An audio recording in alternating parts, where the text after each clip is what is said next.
Welcome to Adventures in Poland. Welcome to Adventures. This is Adventures with Oli Castillo.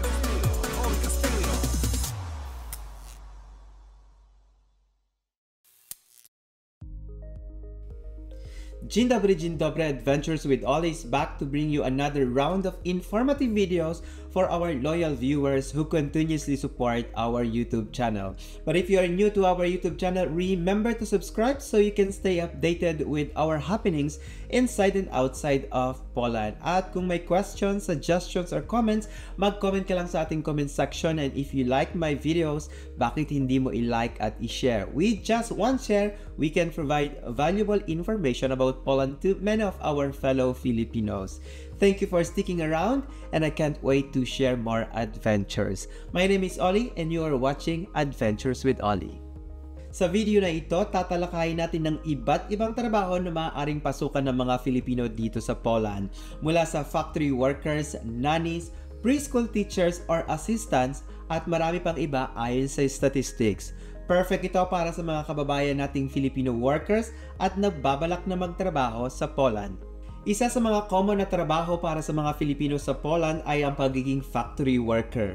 Maraming factories dito ang nangangailangan ng mga trabahador, lalo na sa mga manufacturing industries tulad ng electronics, automotive at food processing. Ayon sa Philippine Statistics Authority or PSA, malaking percent ng mga OFW sa Poland ay nagtatrabaho sa mga factories dahil sa magandang sahod at benefits. Ang average salary ng isang factory worker ay nasa 4,633 PLN per month at may posibilidad pa itong tumaas depende sa overtime at karanasan. Bukod sa magandang sahod, may mga additional benefits pa tulad ng health insurance at paid leaves. Ilan sa mga nagiging trabaho ng mga Filipino sa Poland ay tulad ng mushroom pickers. Ang trabaho ng mushroom pickers ay mag-harvest ng mushrooms mula sa mga farms. At ito ay isang hands-on na trabaho na nangangailangan ng mabilisang kilos at maingat na paghawak ng mga mushroom. Potato pickers. Ang mga potato pickers naman ay nagtatrabaho sa mga potato farm, binubungkal ang patatas mula sa lupa at sinisiguradong malinis at walang sira bago ipack para sa distribution. Food processing workers. Ang mga workers dito ay nagpuproseso ng iba't ibang pagkain tulad ng meat, dairy products at bakery goods. Kasama na dito ang pag-operate ng machines at packaging ng product. Butcher. Ang trabaho ng isang butcher ay magkatay at maghanda ng karne para sa distribution. Kailangan dito ng kasanayan sa paggamit ng mga kagamitan at pag-maintain ng hygiene standards. Chicken factory workers. Sa mga chicken processing plants, ang mga workers ay nagpoproseso ng manok mula sa pagkatay, paglinis, paghiwa at packaging. Kailangan dito ng mabilisang kilos at pagiging maingat. Glass factory workers. Sa glass factories, ang mga workers ay gumagawa ng iba't ibang glass products mula sa raw materials. Kabilang dito ang pag-operate ng furnaces at pag-mold at pag-inspect ng finished products. Sardines factory workers. Sa mga sardines factories, ang mga workers ay nagpoproseso ng sardines mula sa paglinis, pagkat, pagdedelata at labeling. Kailangan dito ng mabilisang kilos at pagsunod sa quality standards. Ang pagiging nanny or ope ay isa pang popular na trabaho para sa mga Filipino dito sa Poland. Maraming Polish families ay naghahanap ng mga nannies na mag-aalaga ng kanilang mga anak. Ang trabaho ay kadalasang kasama na ang tirahan at pagkain, kaya malaking tipid ito para sa mga nagtatrabaho. Ang sahod ng mga nannies dito ay nasa 2,500 PLN to 3,500 PLN per month.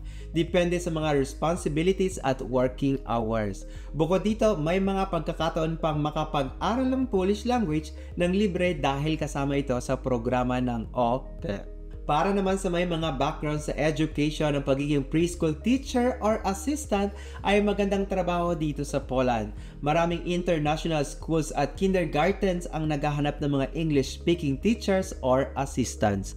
Ito ay dahil sa mataas na demand para sa bilingual education at ang sahod ng isang preschool teacher ay nasa 3,000 PLN to 5,000 PLN per month. Depende sa experience at qualifications. Bukod sa sahod, may mga benefits pa tulad ng health insurance at paid holidays. Bukod sa mga nabanggit, marami pang ibang trabaho na maaaring pasukan ng mga Filipino dito sa Poland. Narito ang mga ilan.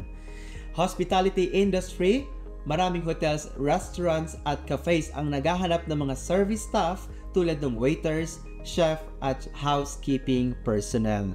Ang trabaho sa hospitality industry ay nagbibigay ng magandang opportunity para sa mga gusto ng flexible working hours.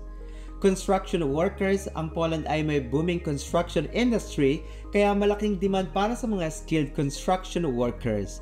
Ang sahod ay nasa 4,000 PLN to 6,000 PLN per month. IT professionals, para sa mga may technical background, ang IT industry dito sa Poland ay lumalaki. Maraming companies ang naghahanap ng software developers, IT support at network engineers. Ang sahod ay mataas at may mga additional perks tulad ng remote work options. Sana nakatulong ang information na ito as you plan your journey and career dito sa Poland. Always be vigilant and do your research. Maraming salamat po sa inyong patuloy na pagsuporta. I am your Filipino vlogger here in Poland, Adventures with Ollie, bringing you informative videos at laging nagpapaalala, ang sikreto ng pag-asenso ay nagsisimula sa isang pangarap at pagsisikap. Dziękuję bardzo i do zobaczenia. Thank you and see you in the next video.